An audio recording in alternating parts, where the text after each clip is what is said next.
안녕하세요. 축진먹입니다. 일주일의 프리미어리그를 간단하게 정리해보는 주간 PL 시간입니다. 일단 1위부터 10위까지 간단하게 말씀드려보면 리버풀이 이번 라운드를 통해서 단독 1위로 올라갔습니다. 맨시티와 아스날이 동시에 미끄러지면서 아스날은 5위까지 떨어졌고요. 또 3위를 보시면 노팅엄 포레스트가 있는데 제가 노팅엄에 대한 영상을 하나 만들었어요. 그래서 노팅엄의 강함이 궁금하신 분들은 그 영상 참고해 주시면 좋을 것 같고요. 또 풀럼이 9위까지 올라왔는데 브렌트포드와의 경기에서 추가 시간에 동점골, 역전골을 만들면서 정말 기적 같은 경기를 펼쳤습니다. 그리고 11위부터 꼴찌까지의 순위를 보면 뉴캐슬, 브렌트포드, 맨유, 웨스트햄, 레스터, 에버튼, 크리스탈, 입스위치, 소튼, 울버햄튼 이렇게 돼 있고요. 사우스햄튼은 이번에 1승을 신고했고 아직 입스위치와 울버햄튼은 리그 승리가 없는 채로 리그를 보내고 있습니다. 웨스트햄 역시 이번에 또 패배하면서 웨스트햄 감독을 로페테기로 계속 가는 게 맞나 라는 의구심이 들 정도의 경기력이고요. 엄청나게 지원받은 스쿼드에 비해서 너무 아쉬운 결과가 아닌가 싶습니다. 일단 첫 번째 뉴캐슬과 아스날 경기가 가장 먼저 펼쳐졌죠. 뉴캐슬은 이번 승리로 리그 11위, 아스날은 이번 패배로 리그 5위가 되었는데요. 뉴캐슬이 홈에서는 강한 압박 강도를 가지고 상대방을 공략할 때가 많습니다. 아스날은 이 뉴캐슬의 강한 압박을 견디지 못하고 롱킥으로 공을 방출하는 상황들이 많았고 뉴캐슬은 반면에 아스날의 전방 압박을 3자 패스로 잘 빠져나가면서 뉴캐슬을 무력화했다고 볼 수 있겠습니다. 그리고 조엘링톤 시프트라고 해서 조엘링톤이 포백 아래쪽까지 같이 내려가면서 순간적으로 5백을 만들어주는 그런 장면들도 많았고요. 그래서 하프 스페이스나 그런 공간들이 없어서 아스날이 뉴캐슬의 수비진을 뚫는데 꽤나 애를 먹었어요. 그리고 아스날은 지금 웨데고르가 없으면서 중원에 플레이메이커가 없습니다. 메리노, 라이스 이런 선수들이 있지만 밀집 수비를 깨는 창의적인 유형이 아니기 때문에 웨데고르의 부재가 더더욱 느껴지는 날이었고요. 또 이번 경기는 풀백이 약간 수비에 집중하는 식으로 플레이를 했어요. 아무래도 뉴캐슬 윙어들이 빠르기도 하고 역습에 특화되어 있다 보니까 또 그런 밸런스를 잡으려고 그런 것도 있겠고요. 그러면서 아스날의 마르티넬리와 사카가 조금은 고립이 되는 듯한 모습 보여줬습니다. 또 아스날의 주된 공격 패턴 중에 하나가 사카 주변에 베나이트와 웨데고르가 붙어주면서 셋이서 상대 측면을 깨는 경우들이 많았는데 두 명 다 없다 보니까 사카가 특히나 더 고립이 되는 느낌이 있었고요. 최근에 이 답답한 흐름을 챔스에서 인테르를 만나서 또 깰 수 있을지 보도록 하겠습니다. 모하메드 살라 자신이 왜 슈퍼스타인지 증명하다 라고 했는데요. 리버풀이 브라이튼 상대로 2대1 역전승을 거두면서 또 뜨거운 경기를 보여줬습니다. 리버풀은 이번 경기 승리를 통해서 리그 단독 1위로 올라갔고요. 브라이튼은 리그 8위가 되었습니다. 전반에는 브라이튼의 조직적인 후방 빌드업, 특히나 페르브리언까지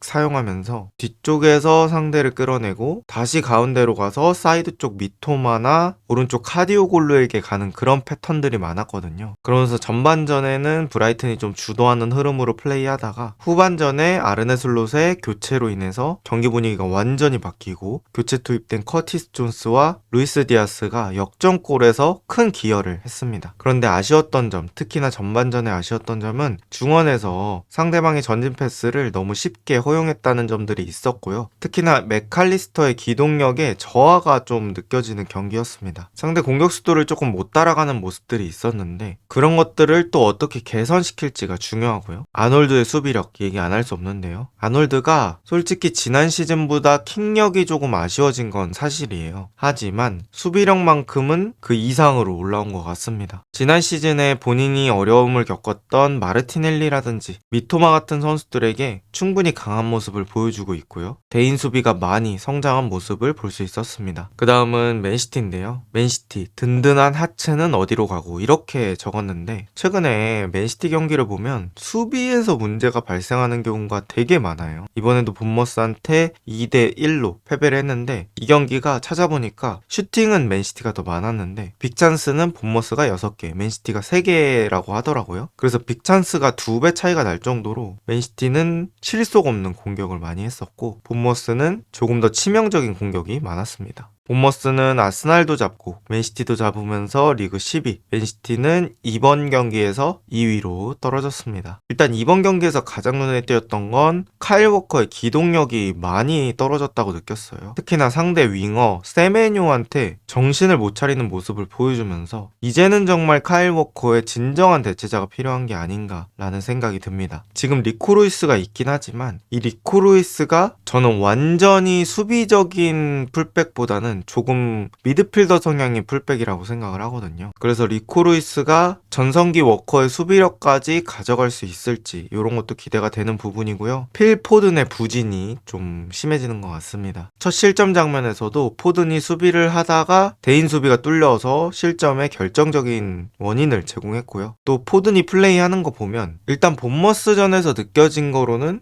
좀 일반 선수 같은 느낌이 많이 들었습니다. 원래 포든이라면 뭐 시원한 빠따라든지 폭발적인 전진성 이런 것들을 가지고 있는 선수인데 이번 경기에서는 포든의 등번호와 이름표를 떼고 보면 그냥 평범한 선수같이 느껴졌습니다. 챔스에서 좀 살아나는 줄 알았는데 리그에서는 포든이 이렇다 할 모습을 보여주지 못하는 게 또 맨시티에게는 악재라고 볼 수 있겠고요. 또 맨시티가 순수 수비진의 수비력 문제가 계속 노출이 되고 있습니다. 맨시티 자체가 센터백까지 높이 올려서 빌드업을 하고 공격을 하는 팀이기 때문에 이 뒷공간 문제가 생길 수밖에 없어요. 근데 그런 것들을 수비수들의 체급으로 따라갔던 장면들이 있었는데 지금 수비진에서 제 몫을 해주는 선수는 일단은 그바르디올 그리고 아칸지 정도가 아닐까라고 생각을 하고요. 수비진의 집중력 그런 문제들이 조금 계속 노출이 되고 있다라고 볼 수 있겠습니다. 또 본머스가 아스날이나 맨시티 이런 강팀들을 잡을 때 보면 수비가 되게 조직적이고 간격도 잘 유지가 되는 것 같습니다. 또 역습에서는 폭발성이 있는 윙어들이 역습을 잘 가져가는 것 같고요. 에바니우송이 또 깔끔하게 마무리하는 능력들이 있어서 본머스가 되게 매력있는 팀이다라는 걸 최근에 더 느끼고 있는 것 같아요. 그 다음은 이제 토트넘이죠. 토트넘이 리그 득점 1위에 등극했습니다. 현재 토트넘이 리그 22득점, 단독 1위고요. 아주 폭발적인 공격력을 보여주고 있습니다. 토트넘은 이번 빌라와의 경기에서 승리로 리그 7위, 아스톤 빌라는 6위가 되었고요. 손흥민이 전반전에 답답했던 흐름을 개인 능력으로 좋은 크로스로 올리면서 존슨이 마무리했고 그때부터 토트넘 분위기가 막 올라가고 있었고 손흥민의 에너지 레벨도 터져 나오는 시점이었는데 거기서 손흥민을 교체해버렸습니다. 그게 55분쯤이었는데 손흥민이 이례적으로 벤치로 들어가면서 화내는 그런 모습들이 보여졌죠. 하지만 이거는 포스텍에 미리 계획된 거였고 저는 교체가 어떻게 보면 결과론적이라고 보는 편이기 때문에 손흥민 교체되고 어쨌든 간 토트넘이 승리를 가져갔기 때문에 토트넘 입장에서는 일석이조의 성과를 거둘 수 있었습니다. 아무래도 이번 토트넘의 유로파 원정이 갈라타사라이와의 경기이기 때문에 거기서 토트넘이 손흥민을 사용하려는 게 아닌가라고 생각을 해봤고요. 제가 말씀드렸던 빌라의 좋았던 호떡 수비가 있었습니다. 빌라가 1선과 3선의 간격을 극한으로 줄여서 호떡 같은 덩어리가 앞뒤로 움직이면서 완벽한 오프사이드 트랩을 구축을 했고 토트넘이 거기에 좀 당황을 하는 모습을 보여줬는데 후반전에는 수비들의 간격이 다 벌어지면서 토트넘이 그 공간들을 이용해서 득점하는 모습들이 많았고요. 이번에 솔랑키가 멀티골을 넣으면서 토트넘 주전 공격진의 득점 분포가 아주 이상적입니다. 솔랑키 4골, 존슨 4골, 손흥민 3골 이렇게 골고루 들어가면서 주전 공격진의 밸런스가 좋다고 말할 수 있겠고요. 토트넘이 역습에서 득점을 하는 장면들이 되게 많은데 정말 토트넘의 역습 퀄리티가 점점 더 무르익어 간다 라고 느끼고 있습니다. 그 다음은 맨유 대 첼시. 이번 라운드 가장 빅매치였죠. 맨유가 리그 13위, 첼시가 리그 4위인데요. 일단 이번 경기는 맨유가 조금 더 돋보이는 경기였어요. 맨유가 테나흐가 경질되고 반니스텔로이 체제 아래서 첫 리그 경기를 맞게 되는 거였는데 맨유가 진짜 습관적인 전방 압박이라고 하죠. 그런 것들이 조금은 사라진 모습들이 있었고 그러면서 맨유의 간격이 벌어지는 일이 좀 줄어들었습니다. 또한 수비 시에도 맨유가 잘하는 4-4-2 수비 내지는 4-2-4 수비가 어느 정도 유지가 되면서 요즘에 공격력이 좋은 첼시도 그런 것들을 뚫는데 꽤나 애를 먹는 모습들이 있었고요. 첼시의 카이세도 2천억이 아깝지 않은 모습들을 보여주고 있습니다. 이번 시즌 해준 것도 지난 시즌에 꾸준히 활약을 보여준 것까지 포함하면 정말 카이세도는 금액이 점점 잊혀질 정도로 좋은 활약을 활약을 보여주고 있다. 또 이번에 만들었던 원더골은 상당히 난이도가 높은 골인데 이걸 수비력 좋은 수비형 미드필더 카이세도가 보여줬다는 게 한편으로는 진짜 육각형으로 다가가고 있는 게 아닌가라는 느낌이 들었습니다. 또 제가 이번 경기에서 개인적으로 놀랐던 선수는 마즈라위입니다.